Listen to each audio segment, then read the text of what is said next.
अध्याय 2। खलनायकी अनुचित है। दुष्ट महिला शैल इज़बेल ने मेरी ओर देखा। उसकी आंखों में हैरानी थी। मुझे किसी कारण से उसके लिए खेद हुआ और मैं हंसा। फिर उसने मुझसे बात की, तुम अचानक क्यों हंस रहे हो? बल्कि आपको ये स्पष्ट करना चाहिए कि आपने जो टिप्पणी अभी की है उसका क्या मतलब है। क्या जब आप मुझे इस तरह देखते हैं तो मुझे अच्छा महसूस होता है? अब शैल इज़बेल ने मेरी ओर ऐसे देखा जैसे मैं पागल हो गया हूँ। निस्संदेह वास्तव में ऐसा इसलिए नहीं था क्योंकि मैं पागल था इसलिए मुझे अच्छा महसूस हुआ। इसका अपना एक कारण था। ऐसा नहीं था कि एकमात्र चीज जो मैंने सहन की थी वह इस महिला की सभी प्रकार की बदमाशी और ठंडी नजर थी। हालांकि जब मैंने अपना धैर्य खो दिया और अपना क्रोध प्रकट किया तो उसके शर्मिंदा रूप ने मुझे पहले से बहुत बेहतर महसूस कराया। उसके चेहरे के उस भाव ने मुझे वास्तव में अच्छा महसूस कराया। शायद ये खलनायकी ही थी जिसने मुझे बदल दिया। शायद इसलिए कि मैं खलनायिका की मंगेतर थी, इसलिए भी मैं एक अजीब व्यक्तित्व वाला खलनायक बन गई हूँ। जिस बात ने मुझे यह महसूस कराया कि यह इतना बेतुका था वह मेरा उपहास था जो वह मुझ पर उड़ा रही थी। मैं इतने समय से क्या कर रहा हूँ? मेरे मन में ऐसे कई विचार आए क्योंकि मेरे सारे प्रयास व्यर्थ हो गए हैं। आगे देखने पर शैल की अभिव्यक्ति वास्तविक समय में बदल रही थी। उसकी शर्मिंदगी धीरे धीरे गुस्से में बदल रही थी। लेकिन आप उस सब के लायक हैं। ये सही है, जब मैं अच्छा था तो तुम्हें अच्छा करना चाहिए था। मैंने बहुत प्रयास किया। ऐसा नहीं था कि मैंने उसके शब्दों और कार्यों को स्वीकार करने की कोशिश की। मैंने बहुत कठिन अतीत के बारे में सोचा। 6 महीने हो गए थे जब मेरे मन में एक उपन्यास का किरदार आया था। वह बहुत दर्दनाक समय था। अगर एक दिन वह मुझसे खुलकर बात करती और एक अच्छी इंसान बन जाती तो मुझे इतना दुख नहीं होता। मेरे सभी महान प्रयास व्यर्थ हो गए। अपने शरीर को बनाए रखने के लिए मुझे हर दिन व्यायाम से थककर बिताना पड़ता था। यह मेरी तलवारबाजी के लिए भी वैसा ही था। ये काल्पनिक दुनिया थी, सभी प्रकार की रहस्यमय औषधियों से भरी दुनिया के बावजूद घाव हर दिन मेरे शरीर पर छा जाते थे। यह मनोवैज्ञानिक रूप से कष्टकारी था जब उसने इस तरह के घाव के लिए मेरा उपहास किया। मैंने जादू भी सीखा। मुझे इस दुनिया में आए अभी 6 महीने ही हुए हैं, लेकिन मुझे यह विश्वास हो गया था कि मैं अपने उम्र के किसी भी व्यक्ति से लड़ाई में नहीं हारूंगा। ये सच है कि इस संस्था में हर तरह की चीजों के लिए महान प्रतिभा थी। हालांकि ये केवल इसलिए संभव हो सका क्योंकि मेरे प्रयास भी बहुत बड़े थे। ये सब नहीं था, मैंने सभी प्रकार के ज्ञान को स्पंज की तरह आत्मसात कर लिया। मैं बिल्कुल अलग दुनिया से आया हूँ और पूरी तरह से अलग चीजों का ज्ञान हासिल करने की यात्रा बहुत लंबी थी। मैंने अच्छे से जीने के लिए ये प्रयास किए, लेकिन उनमें से अधिकांश उसके लिए थे। इससे चीजें और भी कड़वी हो गईं। जिस चीज ने मेरे दिल को खरोंच दिया वह उस खलनायक के शब्द थे जिसने घबराहट में शिकायत की थी। ये हास्यास्पद है, एरन। क्या ऐसा है? मैं भी। अगर आप अभी माफी मांगेंगे तो मैं इसका ध्यान रखूंगा। क्षमा। शैल ने मुझसे माफी मांगने की मांग की। निस्संदेह मैं ऐसा नहीं करूंगा, बल्कि उसे ही मुझसे माफी मांगनी चाहिए। क्या आप निश्चित हैं कि आपको इसका पछतावा नहीं होगा? प्रश्न के पीछे का अर्थ सरल था। अगर मैंने तुरंत माफी नहीं मांगी तो वह मुझे बहुत नुकसान पहुंचाएगी। आइए संभावनाओं की गणना करें। यदि मैं क्षमा न मांगूं तो क्या मैं खतरे में पड़ जाऊंगा? बिल्कुल नहीं।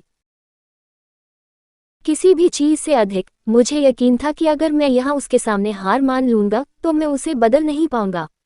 उसे आधे अधूरे मन से बदलने की कोशिश फायदे से ज्यादा नुकसान पहुंचा सकती है। तो जो सामने आया वह त्वरित उत्तर था। आपको इसके बारे में चिंता करने की जरूरत नहीं है। हाँ, अब कोई मौका नहीं। शैल इज़बेल ने आह भरी। शायद यह एक आह थी जो उसने इसलिए निकाली क्योंकि उसने सोचा था कि जिसे वह धमकाने जा रही है वह गायब हो जाएगा। वह एकदम से खड़ी हो गई। शैल के खड़े होते ही कमरे में कुर्सी के फर्श को खरोंचने की आवाज सुनाई दी। ये देखते हुए कि यह कुछ ऐसा था जो वह आमतौर पर नहीं करती थी, आप देख सकते हैं कि वह कितनी घबराई हुई थी। आगे, यह मेरी कुर्सी की आवाज थी। मेरा अनुसरण मत करो, मेरा पीछा मत करो। आपके मंगेतर के रूप में इससे मुझे बहुत दुख हुआ। आप ऐसा क्यों कर रहे हैं? मैं थोड़े से अलगाव को लेकर भी चिंतित हूँ। शैल ने मुझसे कहा कि मैं उसका पीछा न करूं। फिर भी मेरे लिए उसका अनुसरण न करना उचित नहीं होगा क्योंकि वह मेरी मंगेतर थी। बेशक मैंने उसकी बातों को नजरअंदाज कर दिया और फिर भी उसका पीछा किया। शैल के बड़े कमरे से निकलकर हम ऊपर गए। मैं पहले कभी ऊपर नहीं गया था। ऊपरी मंजिल के मध्य में मुझे शेल के कमरे से भी बड़ा कमरा दिखाई दे रहा था। जैसा कि अपेक्षित था, यह अजबेल के ड्यूक और डचेस का कमरा था। ये घर के मुखिया जेस्पेन और उसकी पत्नी एनला का कमरा था। शेल ने कमरा खटखटाया। खटखट। एक ड्यूक की बेटी के लिए एक हिंसक दस्तक। ये देखकर मुझे और भी यकीन हो गया कि मैंने अच्छा काम किया है। शेल को अपने माता पिता से बिल्कुल भी डर नहीं लगता था। एक दृष्टिकोण से यह कोई बड़ी समस्या नहीं लगती, लेकिन वास्तव में ऐसा नहीं था। कभी कभी डरावने माता पिता आदर्श माता पिता होते थे, अन्यथा गलत रास्ते पर जा रहे बच्चे को सुधारना मुश्किल होगा। इसके अलावा शेल बेहद गलत रास्ते पर चल रही थी, एक क्रूर खलनायक बनने के रास्ते पर।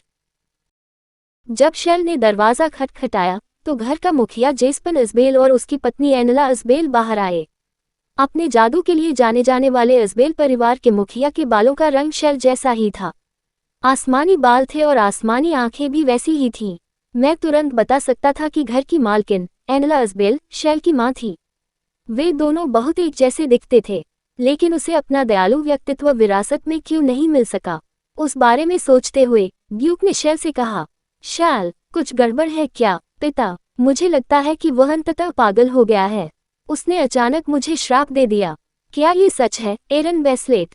उन्होंने अपनी बेटी की बात भी ठीक से नहीं सुनी और मुझसे पूछ लिया। अपनी बेटी को न डांटने के अलावा क्या ये बहुत बुरा नहीं था कि उसने शेल की बकवास पर बिना शर्त विश्वास किया? नहीं, हालांकि शेल के साथ बात करते समय मुझसे गलती हो सकती थी, इसलिए मैं आभारी रहूंगा यदि शेल मुझे बता सके कि वह किस बात से असंतुष्ट थी। जाहिर तौर से आपने मुझे कुतिया और कुत्ता कहा। शेल के शब्दों पर ड्यूक ने एक बेतुकी अभिव्यक्ति की। फिर उसने आह भरते हुए कहा, शेल, ये काम ना करें। एरन, मुझे खेद है कि मेरी बेटी इतना अशिष्ट व्यवहार कर रही है। नहीं, सब ठीक है। शेल के लिए यह उसके स्नेह की अभिव्यक्तियों में से एक हो सकता है। हाँ, नहीं। तभी घर की मुखिया एनला बोली, शेल, ये बहुत अशोभनीय है। मुझे नहीं पता कि यह डांट थी या नहीं, लेकिन ये कुछ ऐसा था जो शेल ने अपनी मां एनला से लगभग पहली बार सुना था। यहाँ तक कि ड्यूक और उसकी पत्नी, जो हमेशा शेल को केवल अच्छी बातें कहते थे, इसके लिए उसकी प्रशंसा नहीं कर सके। ये सही है, तुम्हें शुरू से ही अच्छा प्रदर्शन करना चाहिए था, एक उचित कुलीन के रूप में मेरी पिछली प्रतिष्ठा के साथ। क्या आपने सचमुच सोचा था कि ड्यूक इस पर विश्वास करेगा? अपने चेहरे पर अनुचित भाव लेकर वह वापस अपने कमरे की ओर चली गई। मैं भी शेल के पीछे पीछे उसके कमरे में चला गया। इस बार कुर्सी के फर्श को खरोंचने की वही आवाज थी।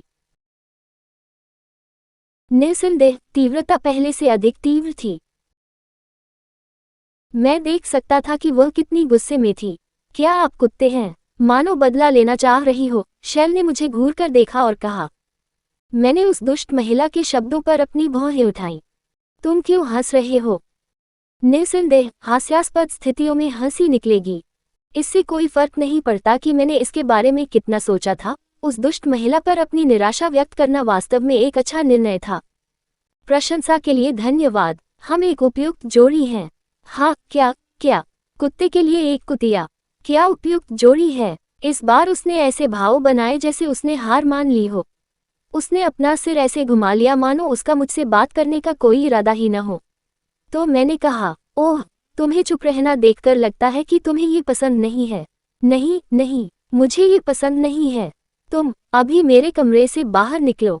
आमतौर पर मैं ही वह व्यक्ति हूँ जो चाहता था कि बैठकें समाप्त हो जाएं। लेकिन अब मुझे यह मनोरंजक लगता है कि मेरी बातें उसे परेशान कर रही हैं। ये सही है। उसने केवल एक तरफा दुष्कर्म किया और उसके पास कभी कोई नहीं था जो जवाब दे सके। उसके आसपास ऐसे ही लोग रहे होंगे जो अगर वह उन्हें बेवकूफ़ कहे तो मूर्खों की तरह व्यवहार करेंगे, और अगर वह उन्हें कमज़ोर कहे तो कमज़ोरों की तरह व्यवहार करेंगे।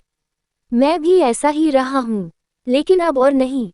अगर वह मुझे बेवकूफ़ कहेगी तो मैं उसे दिखा दूंगा कि मैं जीनियस हूँ। अगर वह मुझे कमज़ोर कहती है तो मैं उसे यह जरूर दिखाऊंगा कि मैं कितना मजबूत हूँ। साथ ही उसे चिढ़ाने में भी बहुत मज़ा आता है, जिसकी कभी भी कोई बात अस्वीकार्य नहीं होती। मैं इसके बारे में थोड़ा दोषी महसूस करता हूँ, लेकिन ठीक है, यह उसके पुनर्वास की मेरी योजना है, इसलिए ये ठीक रहेगा। शेल को कष्ट सहना होगा। जब तक उसे चोट न लगे उसे पता नहीं चलेगा कि वह क्या गलत कर रही है। सबसे बढ़कर यह उन सभी के लिए भी है जिनसे मैं गुजरा हूँ।